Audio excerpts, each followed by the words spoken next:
CGL का आपका exam हुआ था, सीजीएल एग्जाम में जो है बहुत सारे टीचर्स ने जो है कट ऑफ बहुत कम बताए थे। मेंस के लिए जो उनका बैच बनाए थे बहुत सारा उनका सेल हो गया, उनको तो अपना फायदा हो गया, लेकिन स्टूडेंट को कोई फायदा वैसे हुआ नहीं। जय हिंद दोस्तों, तो आप सबका फिर से एक नए वीडियो पे स्वागत है। और आज की इस वीडियो में हम बताएंगे आपको कि सिविल कोड कलर का जो अभी एग्जाम हुआ है, ठीक है, रिसेंट में उसका एग्जाम हुआ है, उसका आंसर की भी आ गया है। और इस वीडियो में हम कट ऑफ के बारे में बात करेंगे। हम जो कट ऑफ आपको अनुमानित बताने वाले हैं वो सही हो सकता है, ठीक है। एग्जाम के लिए जो है फॉर्म अप्लाई करने वाले स्टूडेंट कितना थे, लगभग 5,75,000 के आसपास स्टूडेंट जो है एग्जाम फॉर्म भरे थे, ठीक है। और 1,80,000 के आसपास का बच्चे का जो है ये कैंडिडेचर रद्द किया गया, यानी कि उसका फॉर्म रिजेक्ट किया। इसका फॉर्म जो है 2022 में ही भरा गया था और 2024 में इसका एग्जाम हुआ। अप्रोक्स 4 लाख स्टूडेंट यहाँ पे बचे, और 4 लाख स्टूडेंट में से अगर 50% बच्चे अगर एग्जाम दिए होंगे, ठीक है, यानी कि 2 लाख बच्चे। एग्जाम काफ़ी लंबे समय के बाद होने के कारण बहुत कम विद्यार्थी जो है इसके एग्जाम दिए थे, तो 2 लाख बच्चों ने एग्जाम दिया होगा। इसका जो वैकेंसी था वो वैकेंसी करीब 3,325 वैकेंसी था। अगर मान लीजिए इसका 10 गुना भी रिजल्ट देता है तो कितना, ये 33,250 बच्चों को सिलेक्ट करेगा, ठीक है। ये पीटी में इतना बच्चों का सिलेक्शन होना है, ठीक है। अब इतना क्लियर मान लीजिए करना है 33,250 2 लाख में से, तो आप समझ सकते हो कि कट ऑफ जो है बहुत हाई नहीं जाना है। पीटी में जो है 33,250 बच्चों का रिजल्ट दिया जाना है, और जब इसका मेंस एग्जाम होगा तो उसमें से जो है 3,325 स्टूडेंट्स का सिलेक्शन होगा। मेंस एग्जाम होना है कितने, 90 मार्क्स का, ठीक है। 90 मार्क्स का मेंस होना है और 10 मार्क्स का जो है आपका इंटरव्यू होना है, ठीक है।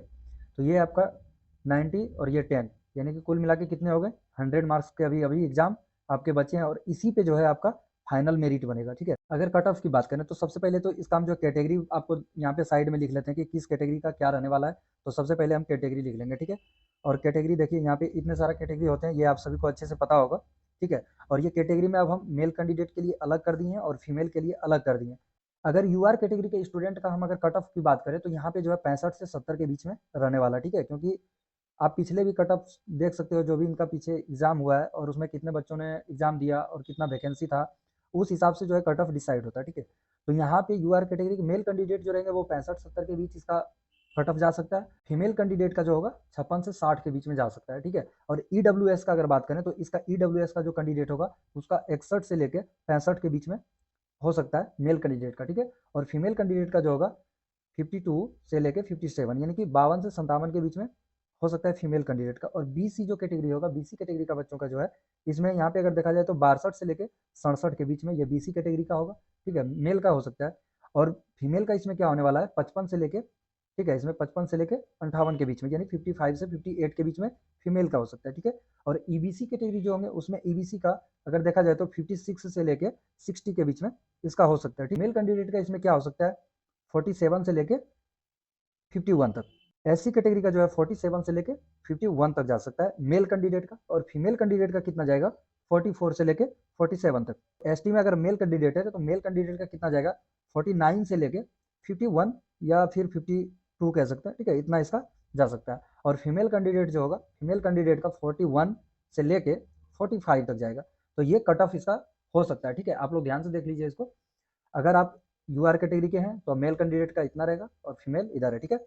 तो यहाँ पे हम अलग अलग दोनों का बात कर लेंगे। अब यहाँ पे हम बात करते हैं मेंस का जो इसका एग्जाम होना है वो किस पैटर्न पे होगा, उसमें सब्जेक्ट का वेटेज क्या क्या रहेगा और कौन कौन से सब्जेक्ट उसमें रहेंगे और क्या क्या पूछा जा सकता है, ठीक है। तो सबसे पहले अगर हम बात करें हिंदी का, ठीक है, इसमें अगर हिंदी का देखें तो 20 मार्क्स का एग्जाम होना है आपका, ठीक है। और इंग्लिश का भी जो है 20 मार्क्स का एग्जाम होना है, ठीक है। इंग्लिश और हिंदी का 20-20 होगा।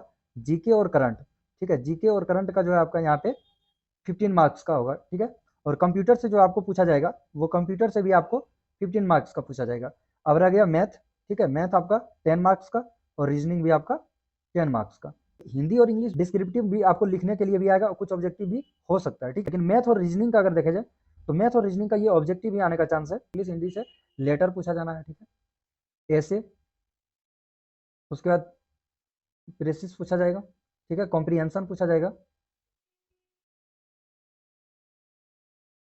ठीक है, कॉम्प्रिहेंशन पूछा जाएगा और वोकेब रहेगा, ठीक है। जीके में आपको क्या पूछा जा सकता है, जैसे जनरल साइंस से भी हो सकता है, ठीक है, जनरल नॉलेज जो होगा यहाँ पे तो वो साइंस से भी पूछा जाएगा, संगठन से पूछा जा सकता है, इकोनॉमी से पूछा जा सकता है, जियोग्राफी से, हिस्ट्री से, मोनूमेंट से, प्लेसेस से, आर्ट कल्चर, ये सारा कुछ इसमें आपको जीके और जीके से पूछा जा सकता है। और करंट तो आपको पता ही है, ठीक है।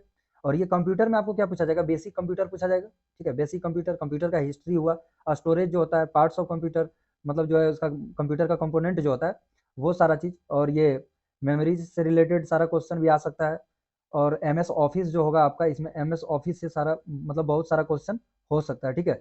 और ये शॉर्टकट भी इसका पूछा जा सकता है, शॉर्टकट ओवरऑल कंप्यूटर का पूछा जा सकता है, ठीक है। पीटी एग्जाम में जो मैथ और रीजनिंग था वो बहुत इजी भी नहीं कर सकते हैं और बहुत हार्ड भी नहीं कर सकते हैं, ठीक है। तो वो मॉडरेट था, तो मेंस में भी मॉडरेट ही क्वेश्चन आने वाला है। नंबर सिस्टम हो सकता है, फ्रैक्शन, एचसीएफ, एलसीएम हो सकता है, ठीक है। और यहाँ पे आपको मेंसुरेशन से थोड़ा बहुत पूछा जाए, परसेंटेज, प्रॉफिट लॉस, ये नॉर्मली क्वेश्चन रहेगा, कोई हार्ड नहीं रहेगा। अगर रीजनिंग की बात करें तो रीजनिंग में एनालॉजीज हो सकता है, ठीक है, कोडिंग, डिकोडिंग। और यहाँ पे अगर देखा जाए तो रिलेशनशिप हो सकता है, jumbling, Venn diagram, puzzle, data sufficiency, ये सारा आपको रीजनिंग से हो सकता है, ठीक है। अगर हम बात करें कट ऑफ की, तो बहुत सारे ऐसे भी होंगे जो कट ऑफ आपको बहुत कम बता रहे होंगे। अभी आप जैसे देख सकते हो, ये सीजीएल का आपका एग्जाम हुआ, तो सीजीएल एग्जाम में जो है बहुत सारे टीचर्स ने जो है कट ऑफ बहुत कम बताए थे, ठीक है।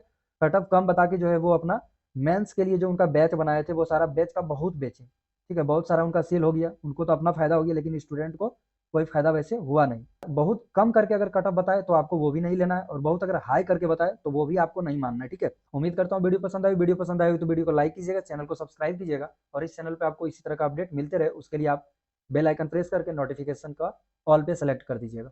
मिलते हैं फिर किसी नेक्स्ट वीडियो में, तब तक के लिए बाय बाय, टेक केयर।